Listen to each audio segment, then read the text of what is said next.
Good morning, all. So, the topic which I was provided to talk upon was optimal portal pressure to control ascites and HE after tips. So, though it is a very crisp topic where if I actually stick to what is asked me to speak, then probably there are only a couple of slides which I would be speaking. But I'll be taking you through the entire aspect of ascites and what all can be done and what all should be thought. But yes, finally the talk would be definitely on the optimal portal pressure in ascites, mostly concerning where we control ascites and control HE as well. So just to begin, we know that symptomatic management of ascites in cirrhosis consists of salt restriction, diuretics, and large volume paracentesis. And the other promising approach is creation of TIPS, which is effective in setting of refractory ascites or even at earlier stages. And in selected patients, TIPS is also associated with improved survival. However, TIPS may lead to potential increased risk of hepatic encephalopathy. So this is the background which we all know and which we'll be discussing. So this is also known to everybody that TIPS is a shunt which is created within the parenchyma of liver to decrease the portal pressure. And as we see in this diagram, this portal vein, that is portomesenteric system, is in high pressure, and this is the tunnel which is created in the parenchyma, and this is the systemic circulation which is low pressure, and from here the blood is diverted to bring down the pressure. So coming to TIPS in ascites and hepatic encephalopathy. So let us see how hepatic encephalopathy is looked in patients having ascites. So this is one of the paper which came out in 2021.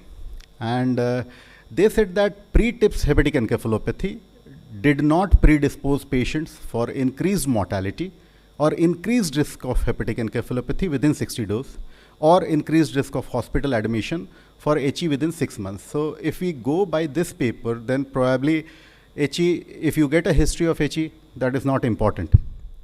But simultaneously, they said that age above 65 years, creatinine and CTP scores were predictors of HE within 60 days of TIPS. So we get one thing that history of encephalopathy is not the important determinant, whereas age, creatinine and CTP scores may give you a better idea. Then another paper came out recently, Journal of Hepatology, where they talked that episodic overt hepatic encephalopathy after TIPS was not associated with mortality in patients undergoing TIPS. So if it was an episodic overt hepatic encephalopathy, this is not related to mortality. However, if it is a persistent overt hepatic encephalopathy, then mortality is higher. So if it is a persistent HE, we need to be careful. We need to actually take the patients towards transplant. Then this is another German registry, just came recently, 2025. Total 1,356 patients were included. And they said that early post-TIPS HE, that is hepatic encephalopathy within 30 days, so this was early post-TIPS HE, significantly worsens survival. So if you have hepatic encephalopathy within 30 days of TIPS, that will definitely worsen the survival of the patient. And later hepatic encephalopathy episodes do not affect outcome. So if it happens later on in the time, it won't affect the outcome. So this is what they said. And additionally, pre-TIPS HE impacts survival. So now this is contradictory to the 2021 study where they said that history of HE is not important, but here 1,356 patients, they say that pre-TIPS HE definitely impacts survival, and we also feel same that pre-TIPS HE is important and should be taken into account. However, another important things what we get from these 2-3 studies is that if you get an early HE or a persistent HE, those are again poor prognostic indicators. Now coming to certain problems. So this is again, I took from this paper from Hepatology review article, and they talked about certain challenges, though I have changed certain wordings of this particular challenges, how it was labeled in this article, but predominantly it is from this article. So they say that TIPS may be deleterious in severe liver dysfunction. Yes, we all know that TIPS may be deleterious where liver is, in an advanced liver disease. There is a lack of score or model to accurately predict outcomes after TIPS. This is also very clear. Still till date, we know that TIPS in ascites is not 100% successful. We choose patients carefully. Still, the success rates ranges from 60 to 70%, and other 20 to 30% they do not respond. Non-hepatic factors, including heart and kidney function, needs additional assessment when TIPS is considered for treating ascites. And the optimal cutoff for them is still unknown. We know that these two are important, but what should be the cutoff? Still, we are struggling to find the cutoff. Then, technical factors determining outcome of TIPS, like stent diameter, percentage reduction of PPG. This is again, these are the factors which remains unsettled. So I found this article. This was from Physiology journal, that what is the impact of TIPS on systemic hemodynamics, cardiac and renal function. So if we see that TIPS is done in a patient of cirrhosis with ascites, then TIPS increases the central blood volume, and this is very clear. We are actually diverting the mesenteric flow into the right atrium, and definitely the central blood volume will increase, and it is due to improved cardiac inotropy. Then advanced echocardiography demonstrated that myocardial functions was unaffected. So myocardial functions remain unaffected despite increase in the preload. And renal functions improved. Definitely, if the output is improved, the renal function is going to improve. So that's why, so it is beneficial for the kidneys. Now coming to TIPS and how heart is related and how do heart failure happens. So this is another paper which came in cardiology, in hepatology journal regarding cardiac issues. So they say that TIPS can trigger cardiac decompensation in up to 20% of patients, which is associated with higher mortality. So this is one thing which is being studied, like cardiac decompensation after TIPS. But one thing which is not being studied is important, like those patients who have some degree of cirrhotic cardiomyopathy, they do not respond to TIPS. These patients, the pressure is reduced, still the ascites is not mobilized because there is some degree of heart failure, though it doesn't qualifies to be called as heart failure, but these patients do not. So that is again area of concern which we don't know. But yes, we are working on heart failure. That is one thing which I found. Cardiac decompensation after TIPS can best be predicted by considering the presence of diastolic dysfunction and pathological early diastolic atrial filling ratio. So this is some ratios and other things that needs to be seen when we are assessing a patient. Another paper for cardiac function, post-TIPS increase in right atrial pressure was associated with increased risk of heart failure, and the cutoff of 22 mmHg was associated with highest risk. So 22 mmHg, definitely the risk is very high. But what I would say that anything above 15 mmHg should be very carefully seen. And we generally tend to not do a TIPS if a patient is having over 12 mm of Hg, because if the patient is having right atrial pressure 12 mm of Hg, we do a TIPS, then it will definitely cross 15, because there is a immense flow towards the right atrium, and the right atrial pressure increases after TIPS. And an increase in left atrial volume index within 180 days post-TIPS was associated with increased mortality. So it is not only the early changes, even after 6 months, if these things persist, they can lead to mortality.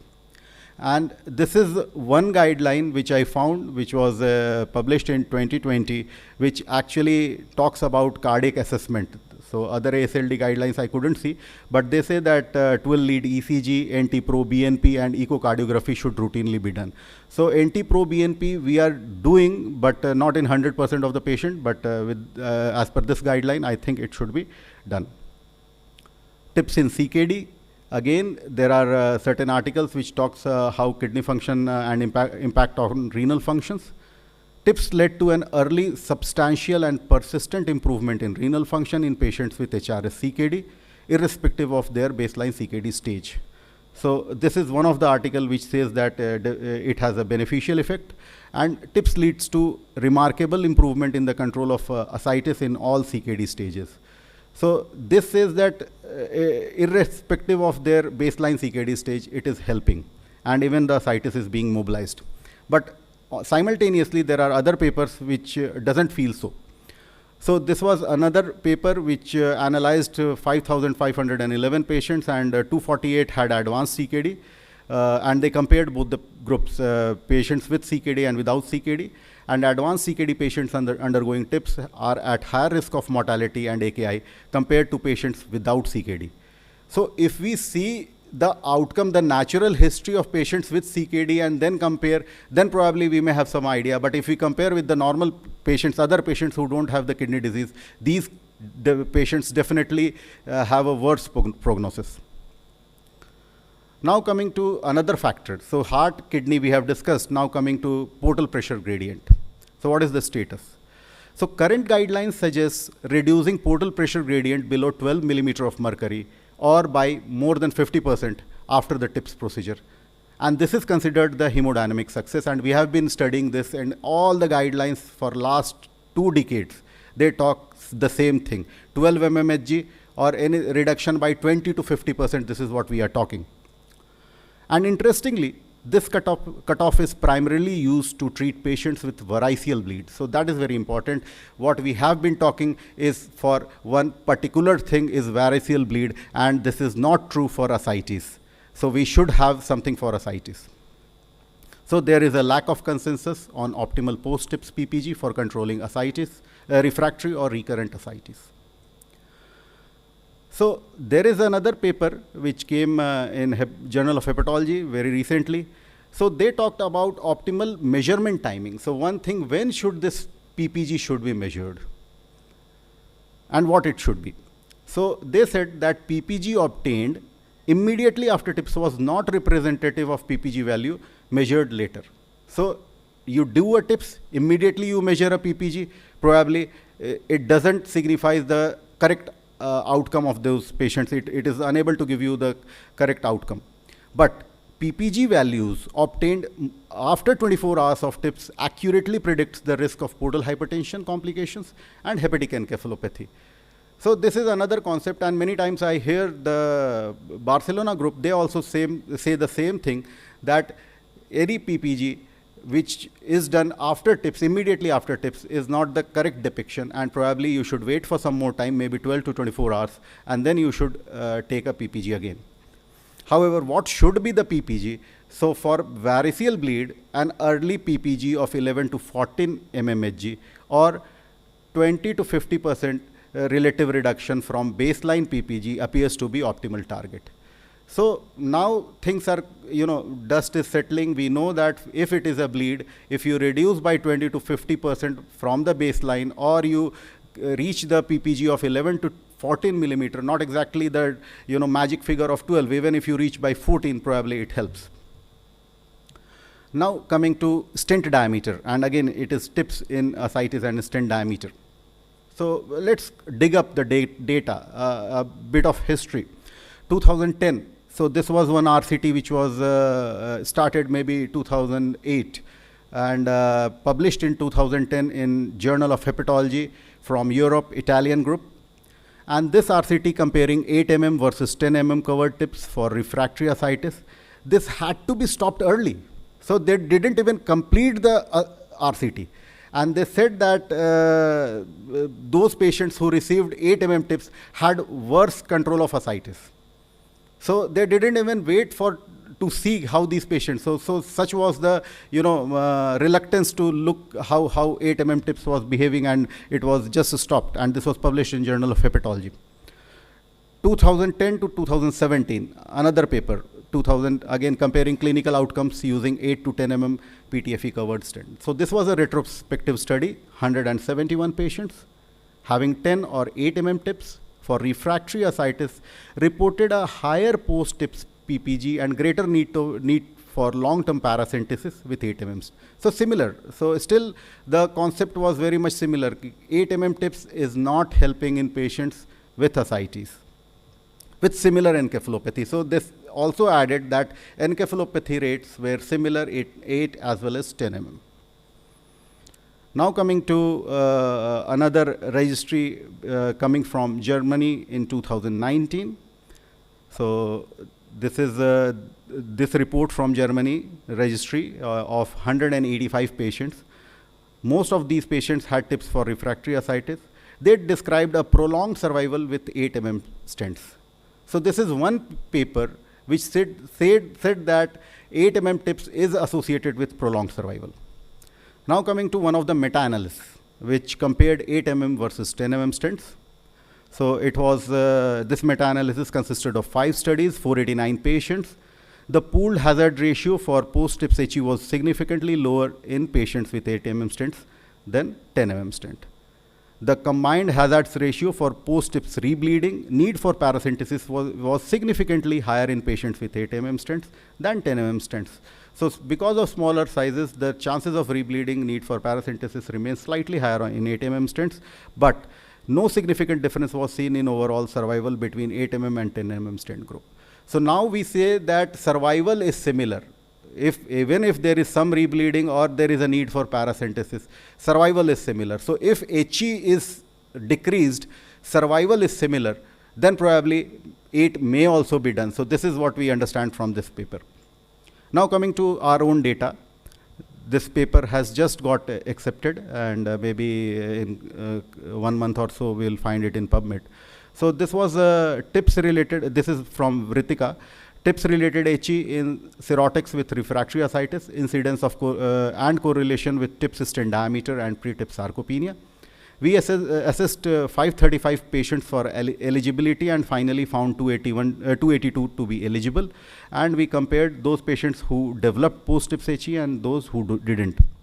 And what we found that complete or near complete resolution of ascites was significantly higher with 10 stents. So again, we found that 10 stents was better in mobilizing ascites.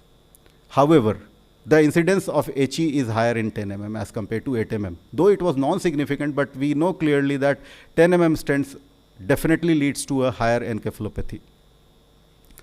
Another thing what we got is patients with post-TIPS hepatic encephalopathy had a low skeletal muscle index, SWAS muscle index. So definitely sarcopenia has a role to play.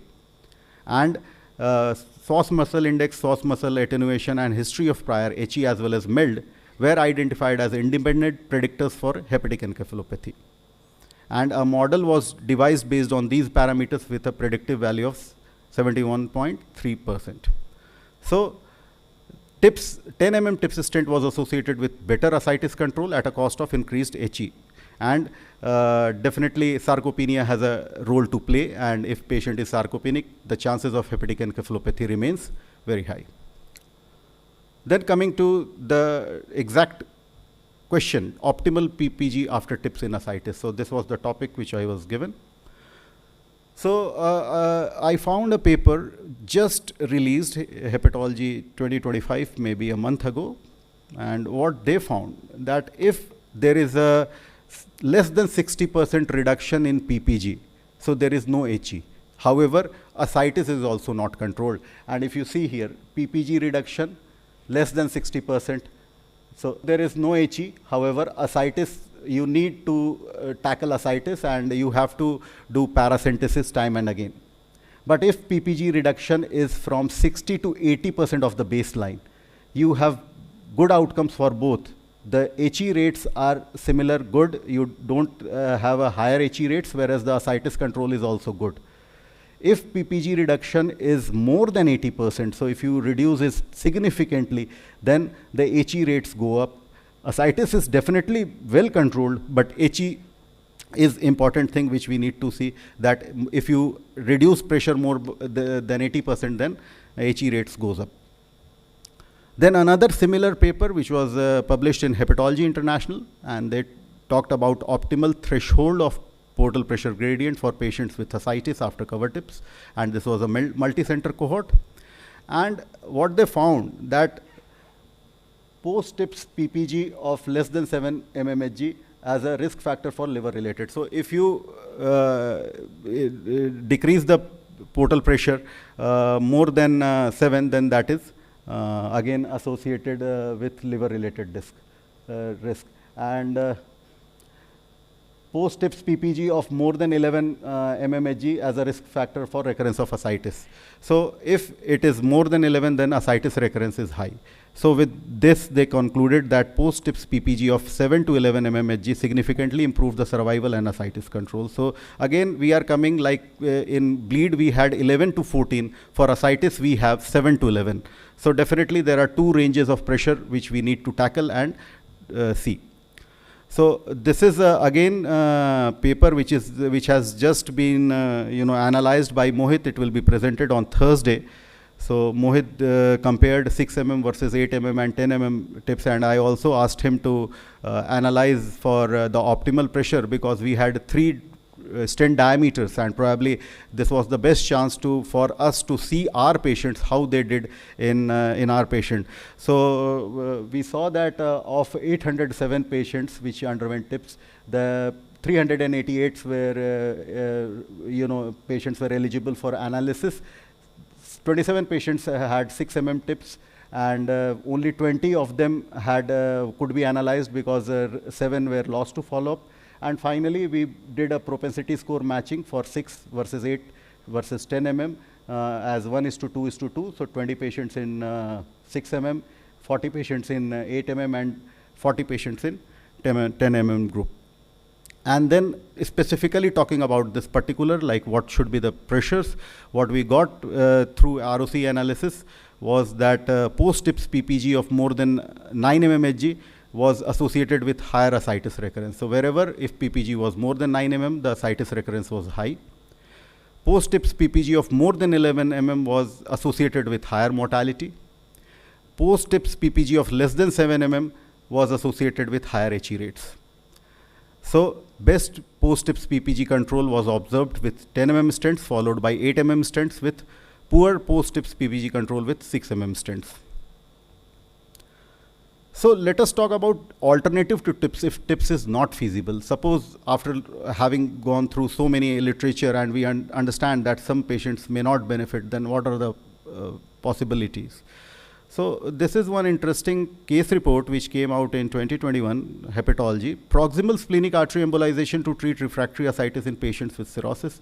And they followed this patient, they did proximal splenic artery, followed it for 2 years, and they found that the patient was ascites free just by inflow modulation, where they occluded the proximal segment of the splenic artery, hence reducing the splenic inflow, thus reduced splenic vein flow, and hence reducing the portal pressure.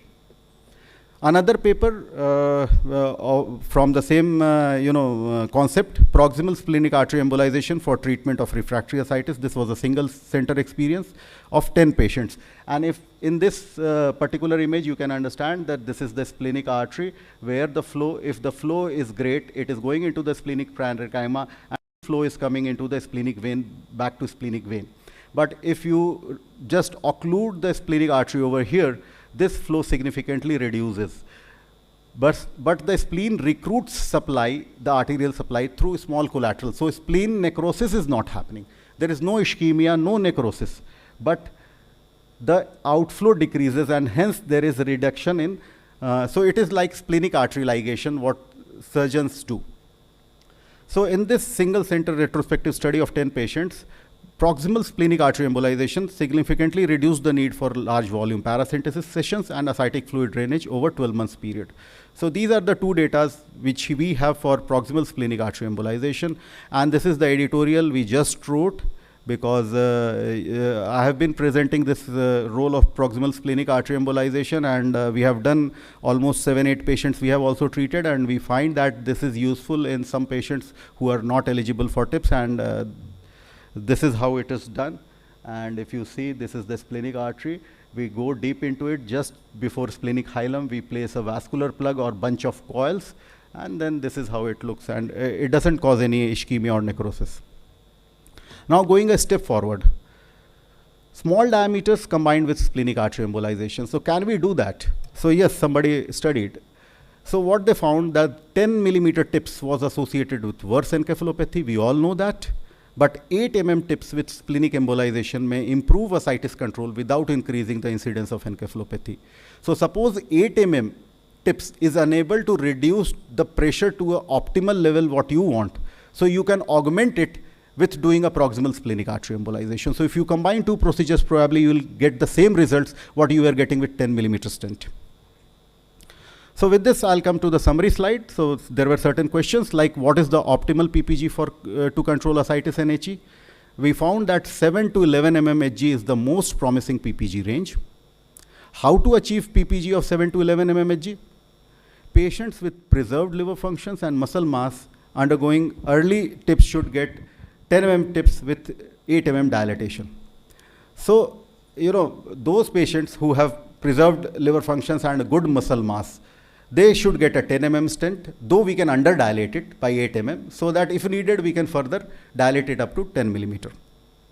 Patients with sarcopenia or other risk factors of hepatic encephalopathy or borderline cardiac failure may be considered for 8 mm tips. Cardiac dysfunction, I shouldn't say cardiac failure, so sorry for that failure. It should be cardiac dysfunction. It should be considered for 8 mm tips with or without inflow modulation. And many times, inflow modulation is definitely helpful when patients is having borderline cardiac dysfunction, because that is going to reduce the volume of flow through the tips into the right atrium and hence reducing the right atrial pressure. So the change in right atrial pressure may not be great. So that is a good idea.